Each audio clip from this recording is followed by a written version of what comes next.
Welcome back to Daytime Live. There's been so much talk in the past week about locks and grooming here in schools in Jamaica, so it was only fit that we invite students to talk about it.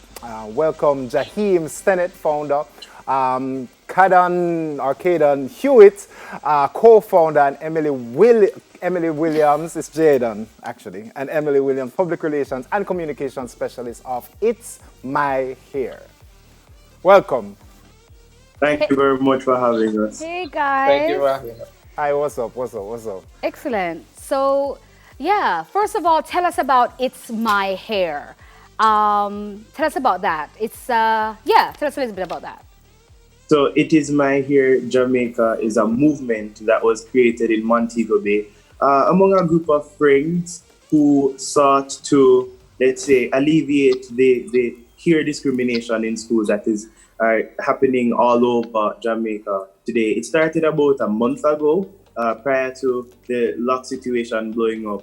Yeah, so we realized that there are a lot of discrimination with locks, with natural hair and stuff like that. So we decided to take action against it. Excellent.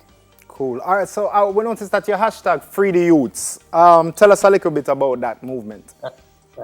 Right. So the on the page we created an Instagram page to get everybody on the train so everybody could be aware of what we're doing, and we started posting and everybody would be like, yeah, free the youths, but they'd text it to us and I say, yeah, free the youths, and we're like, yeah, because the thing is, when you tell someone how to do their hair or you take away their freedom of expression, you've caged them in. So free the youths is an hashtag to say, yo, let go the man them, let them do what they need to do and express themselves. Right. Okay, so Emily, as a young lady, tell us a little bit about your thoughts on this. Okay. So personally, I attended an all-girls school, and at my school, there are many instances where the admin or the principal would try to restrict or stifle the students' expression.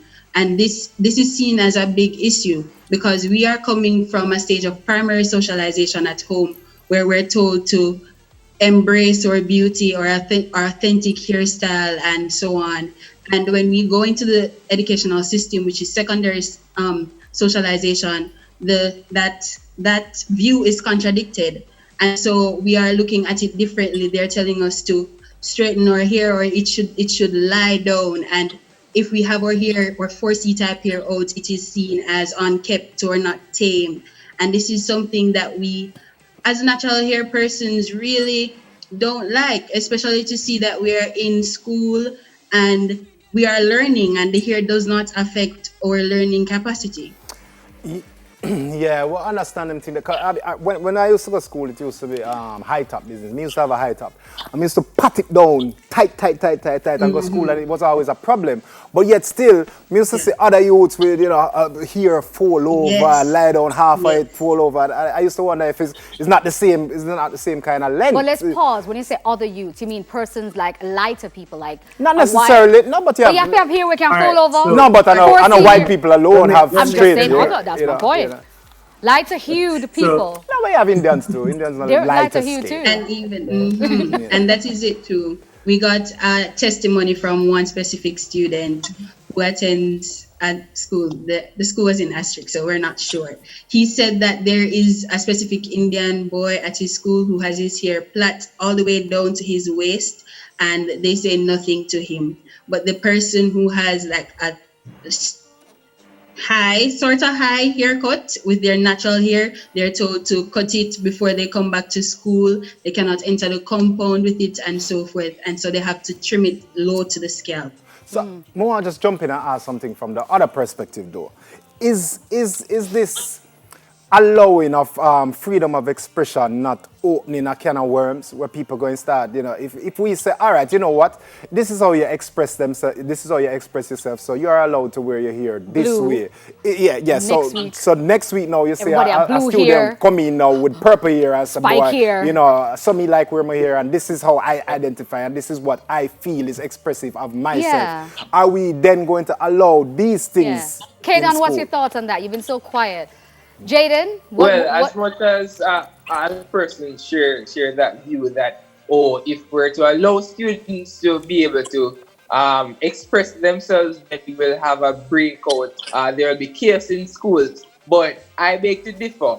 Why? What we are advocating for from It Is My Year JA is for the Minister of Education, Youth and Information to implement policy, right? To include it in the Education Act of 1980, to revisit the National Dress and Grooming Policy of 2018, and to come to the table, to put to the schools to have standardized policy.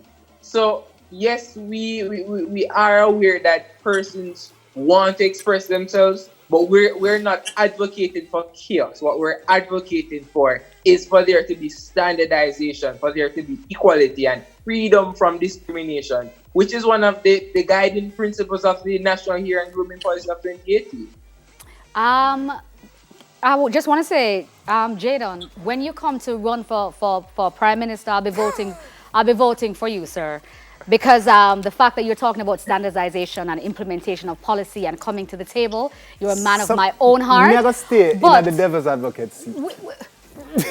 Never stay at the devil's advocate seat. Because big words no frightening. As far as the schools are concerned, they do have a standardized situation. They are standardized. They do have a set of rules that hold true across the board, according to them. So what are you saying is different? But you know what, guys? Well, stick a pin. 1 second, Jaden. Jaden, this conversation is too spicy. We have to carry it on after the break. So I want you guys to think about what you have to say. Craig T is ready for his devil advocacy, and Daytime Live will be right back. Just today, and we'll be continuing this so important conversation. Join us after the break. We'll soon forward. Right now.